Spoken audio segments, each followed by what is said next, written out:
We'll start. We're just going to go chronologically. Jerod Mayo spoke on Monday. Kraft spoke on Tuesday.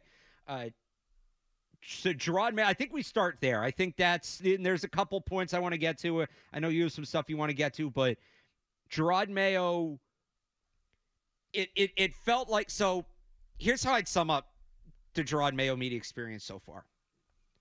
Bill Belichick would say nothing. So we knew nothing, right? We had to guess what they would do. There was no indication as to what they might do. None of the options were on the table.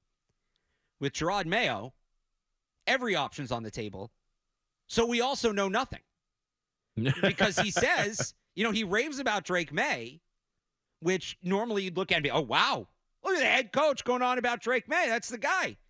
But then he also says, you heard it there, the best thing to do is trade down and get more picks. So it's funny. He says a lot more words, talks a lot more. He's not giving you nothing. And he still doesn't give you anything. So I don't know if it's on purpose. I don't know if it's just he's kind of nervous because it's early on dealing with the media side of being a head coach. And he got into that a little bit. He was asked about the burn some cash quote. And he even said, like, look, I'm a first-year head coach. He kind of clarified it. He kind of couched it. But the thing about trading down was interesting because it felt like there was some conviction behind that. Look, when he was asked about Drake May, he was very complimentary. When he was asked about Jaden Daniels, he just said, I was on a Zoom with him, and then he said there's a bunch of quarterbacks in the draft. So maybe that's an answer that if it's not Drake May, they're going to move down. But it does certainly sound like everything is on the table. Everything is being considered, which it should be. They should not be pigeonholing themselves this early in the process. No, not at all. But I think, Kraft says he wants to stay out. I mean, I know we're going to get to him in a minute, but the whole situation, we could trade out, we could do this. And you touched on it. We are just so used to Bill Belichick that anything other than what he gave the media is like, what is this dude doing?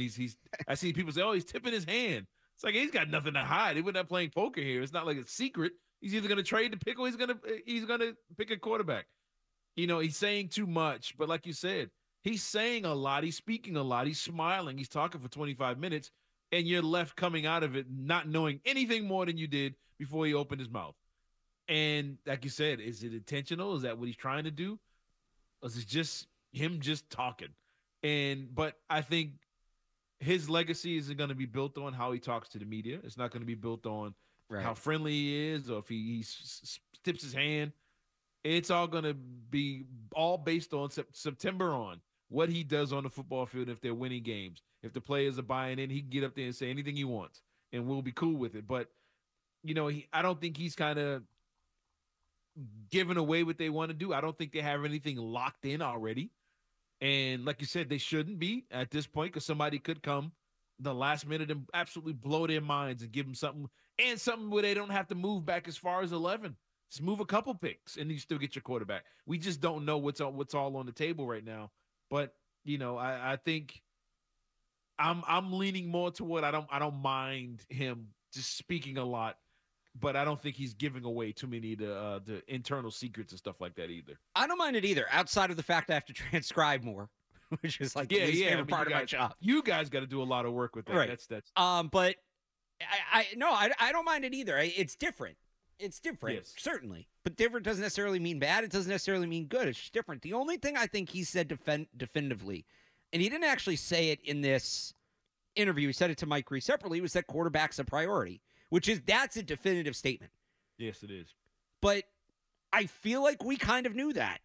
Yeah, it's not a secret. The only thing that does is the people still clinging to Bailey Zappi maybe coming in and being the savior.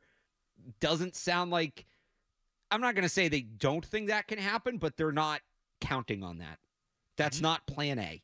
And I don't think that means Jacoby Brissett's plan A either, but that was really the only definitive thing I think we got from him this week. Yeah, and I think, like you said, it's something that we all know and we all should expect, that quarterback is a priority. Everybody in the building has pretty much come out and publicly said we need to get a quarterback. We got to find a way to get a quarterback. And like you said, they're not going into the season saying Jacoby Brissett is the future or Bailey Zappi is the future. They're letting everybody know they need a quarterback.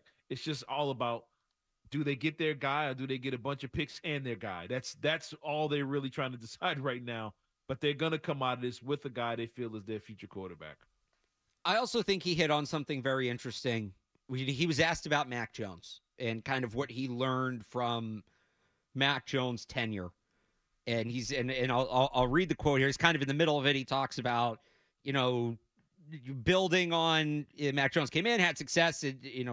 There was a bridge year, blah, blah, blah, blah. One thing I did learn, this is Mayo now, one thing I did learn about that process was as you continue to develop a quarterback, it's not only the players you put around him, but also the coaches that you put around this guy. And not only the coaches, but it can go all the way to the ops team and things like that to support a guy who plays the most important position in sports. Yes. Thank you. Massive. Massive that somebody in the building recognizes that. He gets it.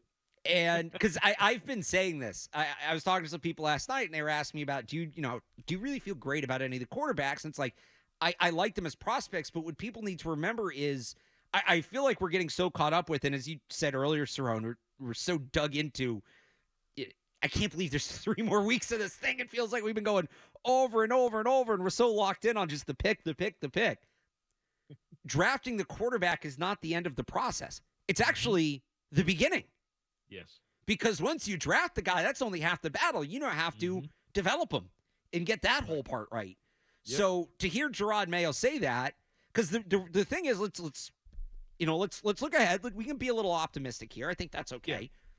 Say they quarterback X, right? I said last week I was going to stop using Drake May or Jane Daniels. Quarterback X. They draft quarterback X, 3rd overall. And he is a really good rookie year. He has a CJ Stroud type rookie year. Alex Van Pelt's going to be gone. Alex Van Pelt's going to get hired away because that's what teams do. They hire coaches that develop quarterbacks. And maybe it's not this year, maybe it's next year, but Alex Van Pelt's not going to be here for a long time if the quarterback's good. You got to have a succession plan in place. Who's next up? Is it T.C. McCartney? Is it Ben McAdoo? Whoever, have some sort of succession plan in place that handles continuity. That is somebody that's been in the building that this guy knows. You've got to have a plan in place. You're not going to be able to fix all 3 major needs, quarterback, tackle, receiver. Jerod Mayo talked about that this week. What is the plan to get a receiver? What is the plan to get quarterback X what A.J. Brown was for Jalen Hurts, what Tua, what Tyreek Hill was for Tua, what Stephon Diggs was for Josh Allen. And so to hear Jerod Mayo say that was refreshing because it sounds like maybe they don't know what that plan is yet because they don't know who the quarterback is yet. You kind of need to know who the quarterback is, but it's not going to be, all right, hey, we drafted this quarterback. He was good as a rookie. We're done here. Quarterback set. We're moving on. No, you're always going to have to pay attention to what's going on at the quarterback position. And one thing that, I think came out, I don't know if it was at the owners meeting or whatever, the Patriots are taking an extra week or something like that. I don't know if you had put that out there. No, Mayo said that. Or maybe, no, it was out before and then Mayo talked about it. Yeah, they're taking an extra week he said to make sure we're all on the same page. We all being want to the be coaches. Yes. Yeah. Be on the same page. We all have the same mindset before we really get rolling. And I think that's a key thing to like what you're saying. Okay, if Van Pelt has success with this young quarterback, he moves on. The next guy up in that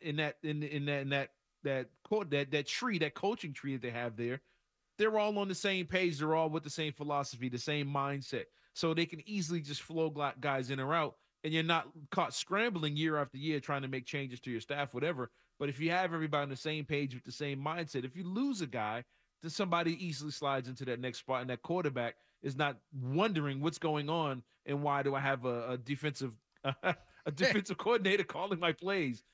There's got to be some kind of continuity there, and I got to give the Patriots Mayo, and I got to give them credit for saying that since the day he got hired, it's all about being on the same page with their coaching staffs, and I think they're kind of living up to that right now.